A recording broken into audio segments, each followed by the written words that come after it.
today we are going to sublimate our little puppy that I showed you yesterday in the video. And if you're interested in seeing that video, in case you have any lines within your images, you'll want to check out that video. It's in the description box below, how to eliminate that from happening.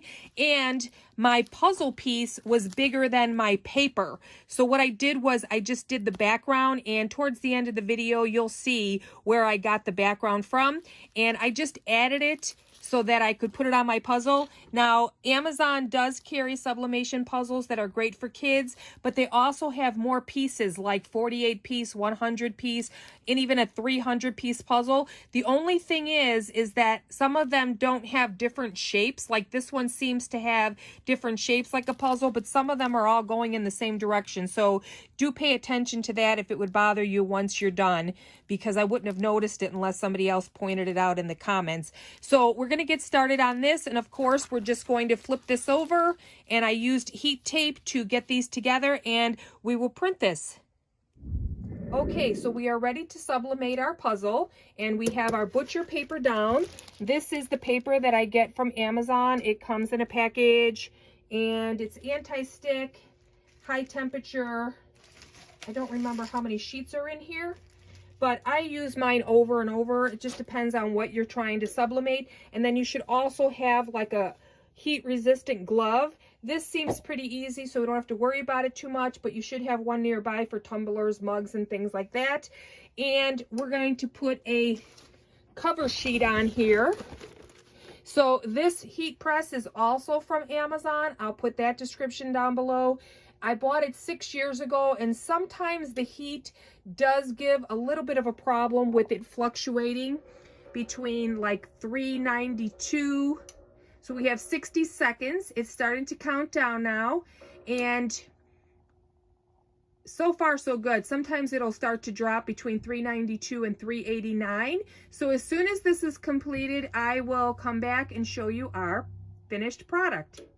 We are completely finished sublimating, and we're going to take off our top sheet now, and I can show you real quickly. So what I did was, you can see here, I just took a piece of the sky and I folded this over, and this was the back side. So for instance, here's our puzzle. Look how cute it came out. It's so vibrant in person, no lines anywhere.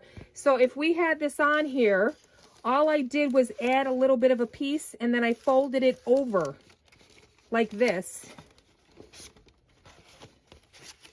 so that we got the full bottom. See what I mean? So that's all you have to do if some pieces are bigger or smaller. And I had some sublimation sheets that were only half sheets, and I saved those so that I can do this. So here is our finished product, and I did do a quick video on the download that I did for him, because he comes in a full package with other puppies, and you can see what I did from Creative Fabrica, but they have a lot to choose from. And then I also show you how I set it up in Silhouette. So stay tuned for that, and look at how adorable he came out. So I'm happy with the way it all showed up. And if you're having problem with those lines, then be sure to check out the video from yesterday that shows you how to use quality print with premium paper, and that is in the description below as well. So let's get started on where I got this cute guy from. Creative Fabrica website, and I just wanted to show you that the one that I chose for this particular puzzle is actually a bulk download, so you would need to download them all. But there are other ones, as you can see, like here's one with a little puppy.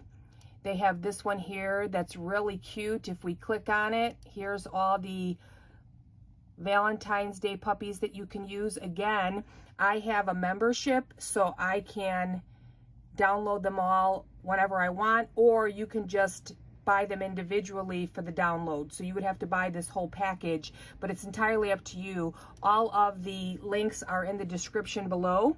The one that I chose, so you can see there's all different types of Valentines. You can do these on earrings, you can do them on bags, you can do them on puzzles, t-shirts. There's no limit to what you can use these on. Here's the one I chose, and this one here is also a package. So you can see you can put it on a t-shirt. They have them all on t-shirts, but I put it on a puzzle. So when you actually buy or download, because you have a membership, you download them all to a folder, and then from there I pull it up to my Cameo silhouette, and I can show you that real fast as well, so that you know exactly how I made this. Again, all the links are in the description box below.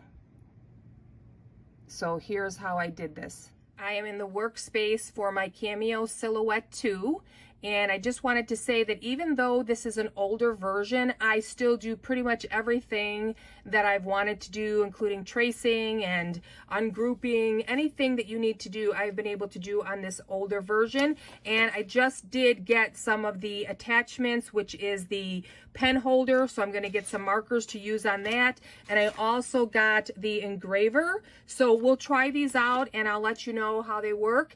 But for this particular project, what you do, of course, is you go and you import to your library, start a new project at the top, and then here are our images that we plan on using. So I didn't want just a solid background, and I winded up picking this sky.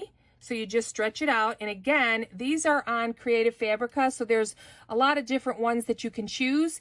And again, you can get it separately, or you can get the monthly subscription, which I love because whenever I want to make something, it's included. And here is the soft sky blue watercolor that I've used. So the description below has everything in there that I've used. Again, we're going to go back to our project, and we're going to put our little dog on here and stretch it out. So if you wind up going too big, or your hearts are going over by stretching it out, but you want to make sure that this fills your whole puzzle in, you can just stretch it out and then just come in on the sides to where it fits perfectly, and it's going to take up your whole puzzle. So there. Now, I didn't put any words on mine, but of course, if you wanted to, you would just go to text and you would put your text box. I made this prior so I don't hold you up, and we can put the Happy Valentine's Day on here. Now, this is the important part, because if you were to print this by itself, it wouldn't be that big of a deal if you printed it like this, because even if it's reversed, it's not going to matter. It'll still be okay. But if you have the words on here, because you put this here, you're going to need to group this all together and then flip it horizontally. So when you sublimate, you put your picture over the item, so it needs to be reversed. So don't forget to do that. And again, like I said, it doesn't really matter if you were to make the mistake, but it's good to get into the habit of flipping things so that when you do have words, you don't make the mistake of printing it and then you have to waste your paper because you forgot to flip it. So I just wanted to show you that real quick. So again, the video that we did yesterday, you would just go to print, and if you're looking because you have lines or you wanted a better print, then watch the video that I did yesterday that's going to help you so that you don't have any lines and it's a nice solid print for your sublimation project. And I hope that this was helpful. We'll see you on the next one. Bye now.